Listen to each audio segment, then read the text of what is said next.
नमस्कार। Election special के इस एपिसोड में आज एक अलग मुद्दा डिस्कस करने के लिए आपके सामने आया हूं। मुद्दे को मैंने एक टाइटल दिया है कि मैंने पूछा था मुख्यमंत्री से। मुख्यमंत्री श्री जयराम ठाकुर जी अपना पदभार ग्रहण करने के बाद जब पहली बार हमीरपुर आए तो उनसे एक छोटा सा सवाल पूछा और वो सवाल चर्चा का विषय बना। आज के संदर्भ में अगर मैं गलत नहीं कह रहा तो वो प्रश्न अपने आप में एक महत्वपूर्ण प्रश्न मुझे लग रहा है। उस वक़्त शायद मैंने खुद भी ये नहीं सोचा कि ये मेरी जो बात है इसका इतना बड़ा कोई मतलब निकलेगा, लेकिन उस बात पर आज इस चुनावी माहौल में एक चर्चा आपके साथ करने के लिए उपस्थित हुआ हूं। मैंने पूछा था कि भारतीय जनता पार्टी ने कांग्रेस के कार्यकाल में विपक्ष में रहते हुए एक चार्जशीट कांग्रेस के मंत्रियों और प्रदेश में मुख्यमंत्री वीरभद्र सिंह की सरकार के खिलाफ तैयार की और उस चार्जशीट में उस वक़्त के काबीना मंत्री अनिल शर्मा, वही अनिल शर्मा जो आज भारतीय जनता पार्टी के विधायक हैं मंडी सदर से और हिमाचल प्रदेश में भाजपा सरकार है और उस भाजपा सरकार में वो मंत्री भी हैं। मैंने पूछा था कि क्या भारतीय जनता पार्टी की सरकार सत्तासीन होने के बाद अपनी चार्जशीट के ऊपर कोई कार्रवाई करेगी,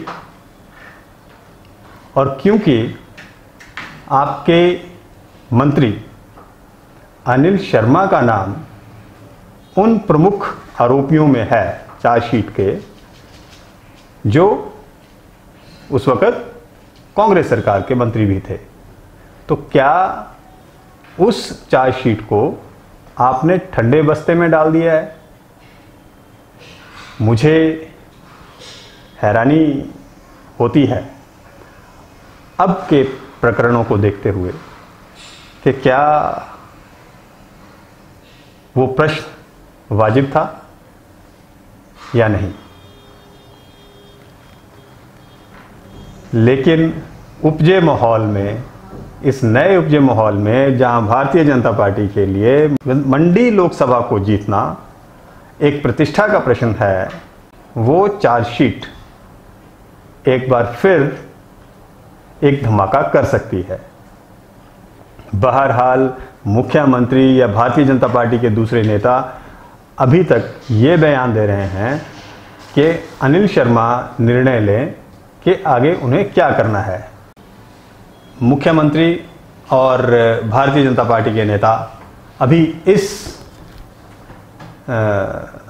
कश्मकश में हैं कि अनिल शर्मा के बारे में क्या किया जाए, लेकिन ये हकीकत है कि अनिल शर्मा के पुत्र आश्रय शर्मा कांग्रेस पार्टी के प्रत्याशी हैं और कोई भी पिता अपने पुत्र के खिलाफ चुनावी रण में नहीं आ सकता।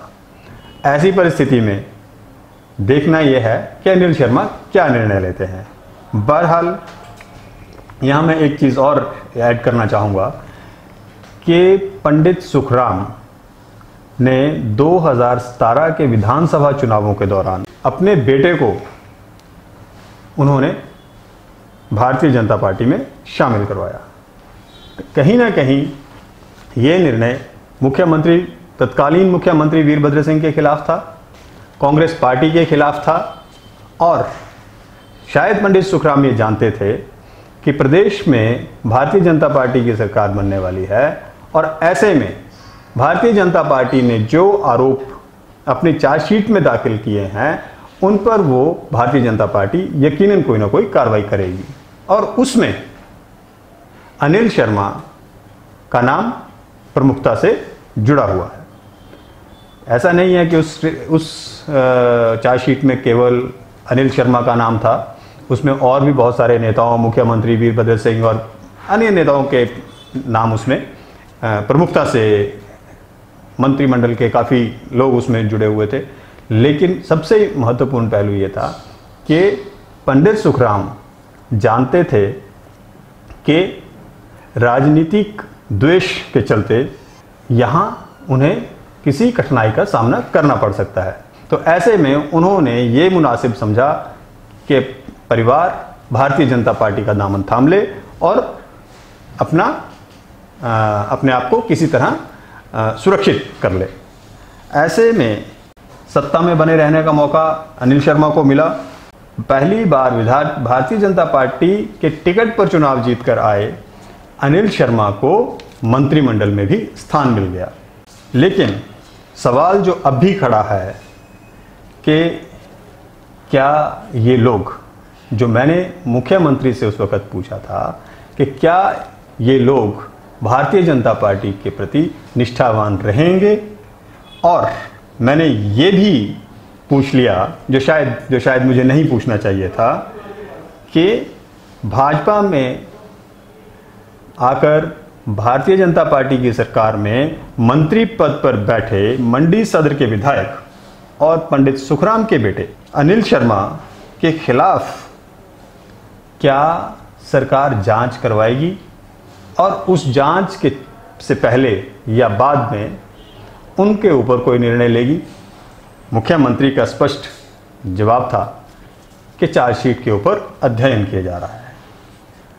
चार्जशीट के ऊपर अध्ययन किए जाने की बात मुख्यमंत्री ने जब कही तो जाहिर सी बात है, एक अगला प्रश्न मेरी तरफ से उनसे हो गया कि क्या जो चार्जशीट प्रदेश के राज्यपाल, देश के प्रधानमंत्री और राष्ट्रपति को सौंपी गई, उसके ऊपर भारतीय जनता पार्टी के नेताओं ने अध्ययन ही नहीं किया था? ये अपने आप में एक बड़ा प्रश्न था। बहरहाल अब इसे हम आप मेरी बुरी आदत कह सकते हैं कि ये पूछने का दुस्साहस मैंने किया।